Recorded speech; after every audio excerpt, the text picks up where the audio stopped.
अस्सलाम वालेकुम नाजरीन, इमरान खान को भी नाअहल करार दे दिया गया। इमरान खान भी सादी को अमीन नहीं रहे। इमरान खान को भी बदउनवानी पर नाअहल करार दिया गया।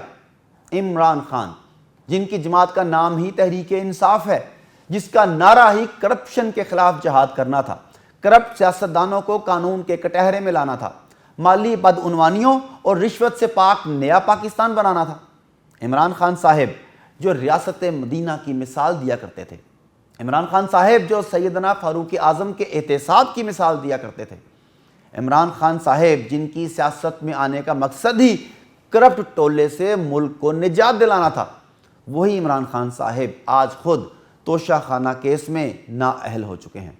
और केस भी कैसा शर्मनाक कि इंसान को यकीन ही नहीं आता।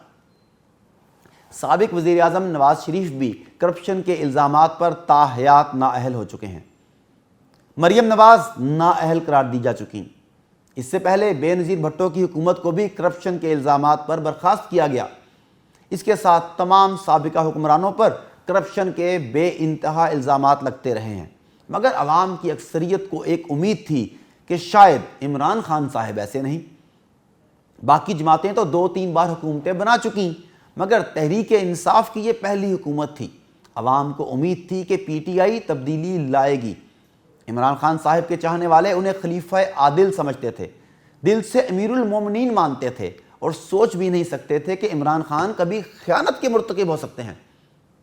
ये भी सच है कि इमरान खान ने एक पूरी नस्ल को मुतासिर किया। सियासत में दिलचस्पी ना रखने वाले नौजवानों में भी सियासी बेदारी पैदा की, ख्वातीन में भी सियासी बेदारी पैदा की।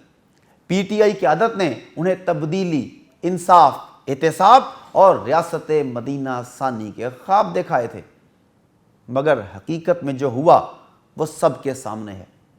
इमरान खान साहिब पर नाअहली का धब्बा लग चुका है। इससे लाखों नौजवान मायूसी में डूबे हुए हैं और मेरा मुखातिब भी वही नौजवान है। ऐ नौजवानाने इस्लाम, मुझे आपके जज्बात की कदर है, मुझे आपके एहसासात का इदराक है। आपके जवान सीनों में पाकिस्तान का दर्द अया है, मगर नौजवानों याद रखें, आपकी सिमत गलत है। आप ऐसे सफ़र की जानिब रवां हैं जिसकी कोई मंजिल नहीं। मुझे नवाज शरीफ, मरियम नवाज, बिलावल भुट्टो, जरदारी और इमरान खान से कोई सरोकार नहीं। ये सब एक ही सिक्के के मुख्तलिफ रुख हैं। ये सब बरसों से एक ही किरदार निभा रहे हैं। फ़र्क सिर्फ ये है कि अदाकार तब्दील हो जाते हैं।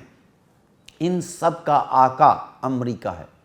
ये सब निज़ाम बातिल जमहूरियत पर यकीन रखते हैं। तो अगर आप रियासत मदीना सानी कायम होती देखना चाहते हैं तो याद रखिए, जमहूरियत से कभी रियासत मदीना कायम नहीं होगी। जमहूरियत के ज़रिए कभी इस्लामी मसावात नाफिज नहीं हो सकती कि जमहूरियत सिर्फ एक शराब का नाम है। ऐसा शराब जो तपते सहरा में पानी का अक्स दिखाता है, मगर वहाँ चश्मे का नामो निशान नहीं होता। जमहूरियत तागूत का हथियार है जिसे वह मुसावात और इंसाफ के नाम पर इस्तेमाल करता है।